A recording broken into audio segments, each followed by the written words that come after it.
Was the 2 episodes of builds toward this heist worth it? 100% unquestionably. 0 notes. 0 notes? 0 notes on the build-up. I've still got some issues with how this played out, so let's get to it. I'm Gayfesh, and today we'll be talking Star Wars Andor Season 1, Episode 6, The Eye.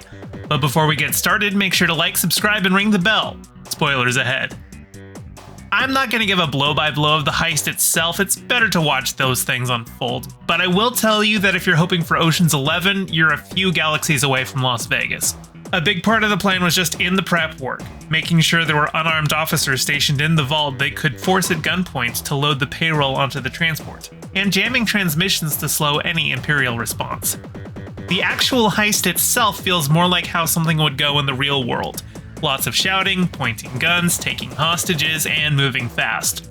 You're not going to have George Clooney being suave or Chin Chao Bo hiding in a bag. It's gritty, it's messy, it's nerve-wracking, and not everyone makes it out alive. The whole episode is juxtaposed with the celebration of the appearance of the Eye, the gorgeous meteor shower that the local people treat as a religious pilgrimage. The Empire thinks of them as stupid, easily tricked, and smelly, but those are all tropes I've heard fascists trot out before about all kinds of minorities. Their celebration, led by a guy who looks suspiciously like Bryan Cranston, is all done in the shadow of the Imperial Dam overlooking their sacred valley. Unfortunately, that's about all the characterization we get of them. The leader's a little rude to the Imperial officers who don't speak his language, but beyond that, they're treated as set decoration. It feels like a missed opportunity. We have a heist on their planet, and their numbers are dwindling under Imperial rule, their way of life chiseled away bit by bit. But not a single member of the heist team, not a single rebel is Donnie? When I think of resistance to imperialism, I think of people like the Wet'suwet'en who actively resisted an oil pipeline being run through their land. And while Andor may have come from a primitive culture that dealt with imperial encroachment, so far his motivation has been survival, not rebellion. Another bit of annoyance is that yet again Disney is teasing us with 2 seconds of a queer romance that could be easily cut for the foreign markets, as Vel and Cinta briefly touch hands in the middle of the heist. Great, thanks, I'm sure we'll never see either of these characters again. I hope I'm wrong, but Cinta was even left behind on the planet, and her ultimate fate seems to be a loose end. But she was never given enough character development for me to assume we'll get that answer. Nemik gets crushed by cargo while they are making their escape, and they give him adrenaline enough to stay conscious to help Cassian navigate out.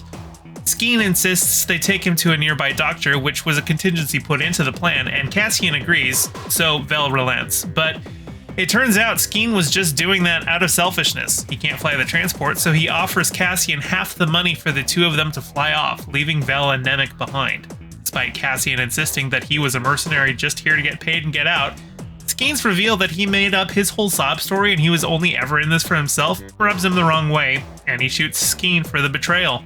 Nemik dies while being operated on, and Cassian convinces Vel that he isn't double-crossing them by saying he's only taking his cut and giving the Kyber crystal for her to return to Luthen. Vel gives him Nemik's manifesto, his dying wish.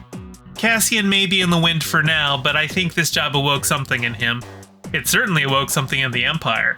News of the heist spreads across the galaxy, from Imperial intelligence to the floor of the Senate to Luthen's gallery. It's clear this is going to be considered an early victory for the rebels, and will certainly help bankroll future missions. So that's it for this week. Let me know your thoughts in the comments below. Poor Nemik. Died before his time.